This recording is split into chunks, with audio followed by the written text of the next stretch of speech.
Sedangkan kita semua ini tidak buta atau tidak menutup mata bahwasanya berkaca dari semester kemarin itu untuk penurunan tidak menyeluruh. Dalam artian itu tidak sampai 50% plus 1.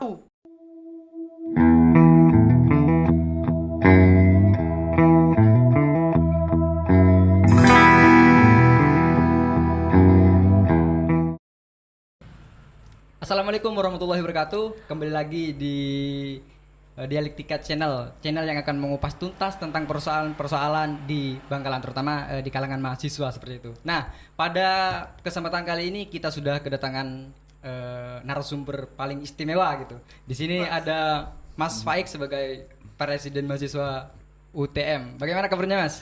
Alhamdulillah baik, alhamdulillah baik. Selamat Lalu malam. di sebelahnya ada yang cantik sendiri di sini, ada Mbak Amin. Mawar. Ya, Mbak Mawar ini merupakan salah satu aktivis perempuan yang cukup populer lah gitu di UTM gitu. Kemudian merupakan salah satu mantan DPM Fakultas Pertanian tahun 2020. Benar ya, Mbak? Benar. Oke. Jadi pada kesempatan pada kali ini kita di sini akan membahas tentang permasalahan yang lagi ramai di kalangan mahasiswa. Kan sekarang kan pandemi mahasiswa itu tidak tidak menikmati fasilitas yang ada seperti itu. Ya, benar. Nah, jadi dari Mbak Mawar ini sendiri sebagai ketua Dewan Perwakilan Mahasiswa di Fakultas Pertanian, itu langkah apa yang dilaksanakan pada saat itu? Untuk langkah yang kita ambil ya, terutama memang saya tidak mengambil langkah secara pribadi. Saya juga lebih melihat ke teman-teman, terutama khususnya anggota saya. Bagaimana sih cara kita menyikapi suatu hal tersebut? Dan kita juga tidak terlalu bodoh amat terhadap hal itu, karena ini terjadi di semester lalu. Teman-teman itu menyetujui kita untuk membuat gerakan. Ya, gerakan yang kita ambil ini juga tidak dari Fakultas Pertanian saja. Karena problematika yang sudah kita ketahui adalah bagaimana menurunnya perekonomian keluarga kan. Nah, jadi intinya dari Mbak Mawar sendiri ini membentuk suatu gerakan bersama fakultas lainnya seperti itu ya? Ya, kita satu aliansi lah gitu. Oke. Nah, sekarang ke Mas Faiknya, Pak Presma. Oke. Pada saat ramai-ramainya kemarin itu aspirasi mahasiswa tentang UKT, nah itu sikap atau kebijakan dari Pak Presma di sini bagaimana pada saat itu? Baik, ya sebelumnya selamat malam dan juga terima Ya, kasih selamat kepada malam. Mbak Mawar dan juga moderator yang saya hormati. Memang menanggapi dan juga melihat aksi dari mahasiswa kemarin, saya rasa dari pribadi juga bangga terhadap teman-teman bahwasanya sikap kita sebagai mahasiswa itu masih ada, kritis dan juga moderat terhadap permasalahan dan juga kebijakan yang ada.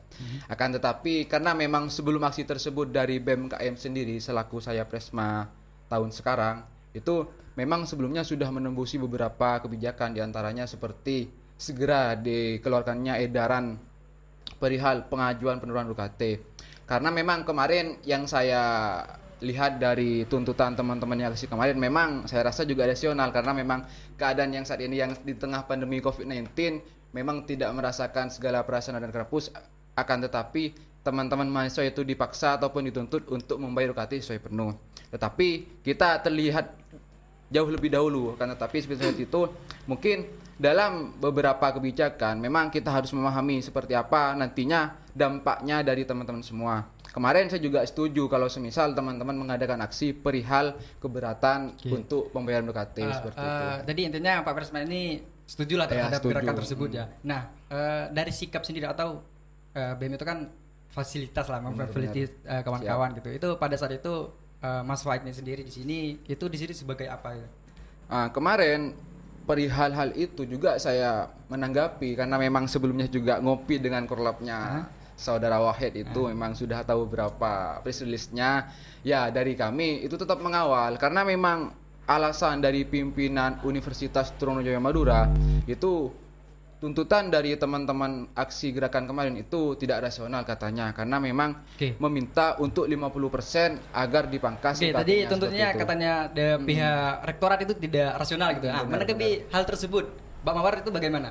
Tuntutan kemarin yang kan merupakan salah satu inisiator penggeraknya gitu kan. Terima kasih saya sampaikan kepada Pak Presma ya, karena sudah memberitahu secuil informasi yang memang ini penting ya. Tapi perlu kita ketahui bersama bahwasanya untuk inisiator gerakan ini secara pribadi itu tidak hanya dari saya. Nah, saya juga salah satu inisiator lah untuk ya, kalau untuk aksi-aksi seremonial berikutnya itu memang real saya juga menuangkan ide di situ. Nah, kalau untuk tadi Pak Presma ini menyampaikan bahwasanya itu tidak logis. Loh, kok kenapa bisa tidak logis? Kami ini loh UTM Berjuang sudah bergerak di aksi pertama di hari Kamis itu tidak ada tanggapan. Jadi bagaimana teman-teman ini yang tergabung dalam aliansi pada saat itu tidak digubris sama sekali. Lantas kenapa Badan Eksekutif Mahasiswa ini yang mempunyai legalitas tidak berbicara kepada kami terkait bagaimana tidak logisnya tuntutan kita yang 50% ini bagaimana? Wong kita semua juga tahu gitu loh bahwasanya sudah logis pemotongan 50% ini karena memang orang tua dari teman-teman, bukan yang hanya dari mengikuti aliansi saja ya, dari teman-teman mahasiswa semua yang ada di rumah itu juga mengalami penurunan perekonomian. Oke, jadi secara garis besar kemarin itu tuntutan dari teman-teman yang melakukan aksi itu apa saja? Untuk aksi UTM Berjuang kemarin, aliansi UTM Berjuang itu membuat 3 tuntutan. Untuk tuntutan pertama itu kita memuat bahwasanya menuntut untuk menurunkan UKT sebesar 50% tanpa syarat. Saya perlu tekankan lagi karena mungkin dari kemarin itu teman-teman nggak paham gitu loh bahwasanya yang dipotong 50% itu juga termasuk dari teman-teman yang mendapatkan pembebasan.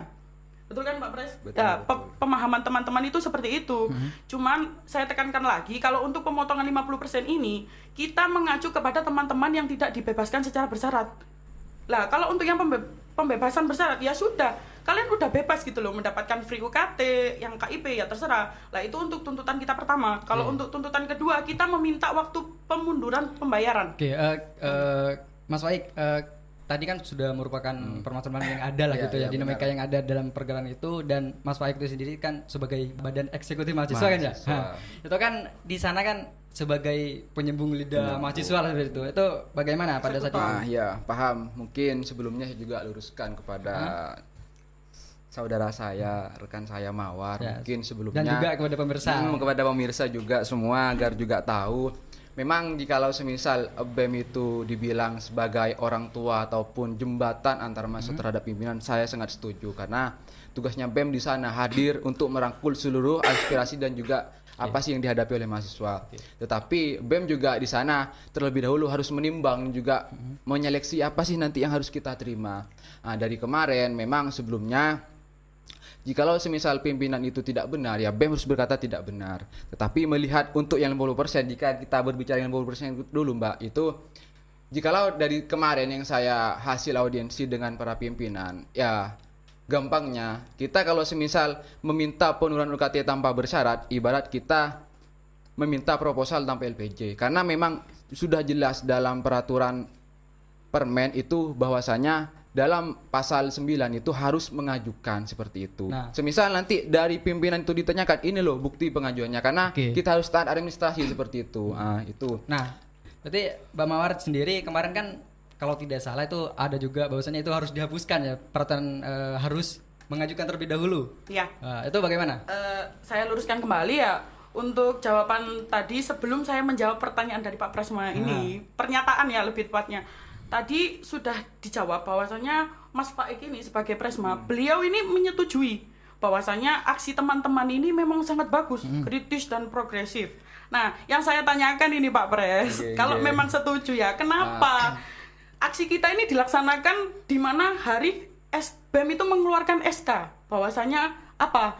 Rektorat ini pihak Badan Eksekutif Mahasiswa KM itu meminta untuk rektor menurunkan SK. Sedangkan sampean dan teman-teman rekan itu tahu bahwasanya kita ini mau mengadakan aksi. Nah, itu yang saya tanyakan ke sampean. Kenapa kok kita ini beleot gitu loh, Pak? Benar. Ya, Langsung mungkin jawab saya saja. juga tanggapi sedikit panas ini ya, sedikit panas ya. Panas tapi hati santai. Ya, mungkin sebelumnya yang saya maksud setuju atas aksi dari mahasiswa bukan perihal tuntutannya ataupun semacamnya, tetapi sikap kita sebagai mahasiswa kritis dan juga tanggap terhadap permasalahan. Karena memang saya kemarin juga sempat tahu press release yang ada itu memang ada beberapa poin diantaranya ya perihal penurunan 50% UKT tanpa syarat, dan yang saya sangat setuju itu perihal transparansi PPA ataupun semacamnya. Itu yang saya setuju, bukan perihal dari semua poin itu. Karena memang mungkin lebih dijelaskan lagi transparansi PPA itu sudah.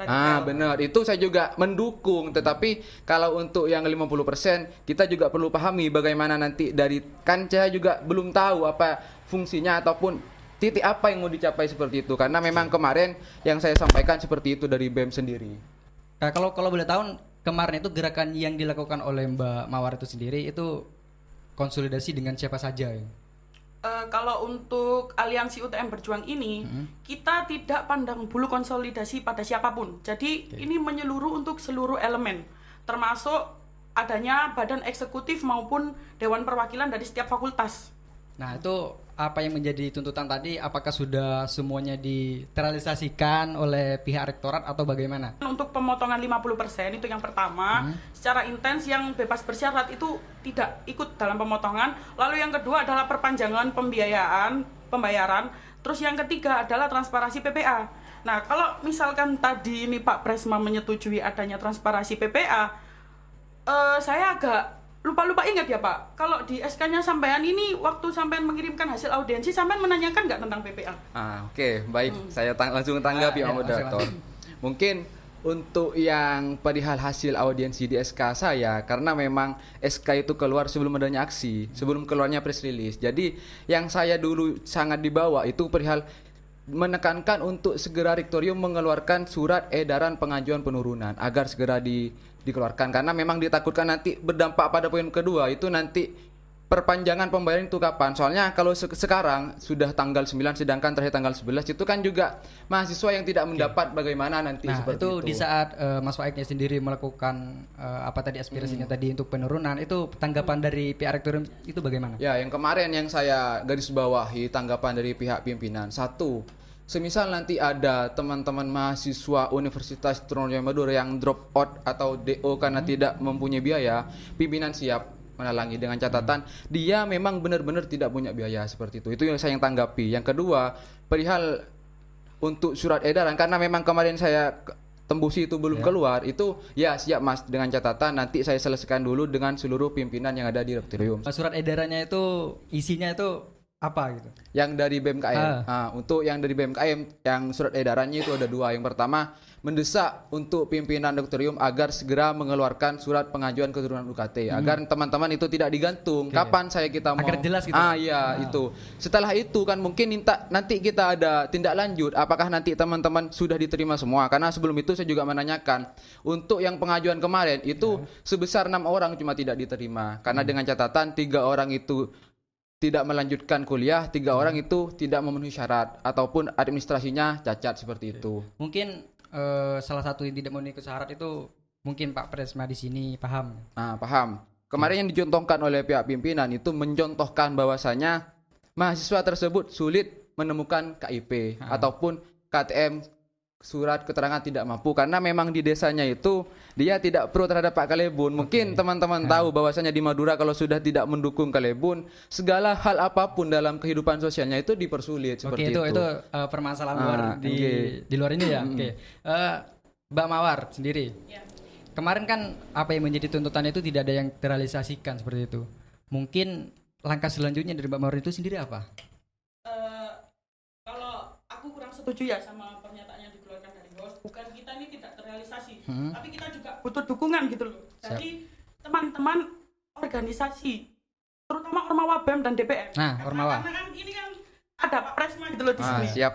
Tolong didengarkan lah Pak. Kalau Pak Presma ini sudah tahu bahwasanya kita itu pengen penurunan 50%, sudah mempersiapkan bahwasanya mereka ini udah mengadakan audiensi duluan. Sedangkan apakah badan eksekutif ini sudah mengeluarkan surat aspirasi? Maksudnya mereka ini menyerap nggak suara teman-teman mahasiswa ini pengennya apa? Kok yang di back ini tuh hanya mendesak mengeluarkan SK terkait penurunan gitu. Sedangkan kita semua ini tidak buta atau tidak menutup mata bahwasanya berkaca dari semester kemarin itu untuk penurunan tidak menyeluruh. Dalam artian itu tidak sampai 50% plus 1.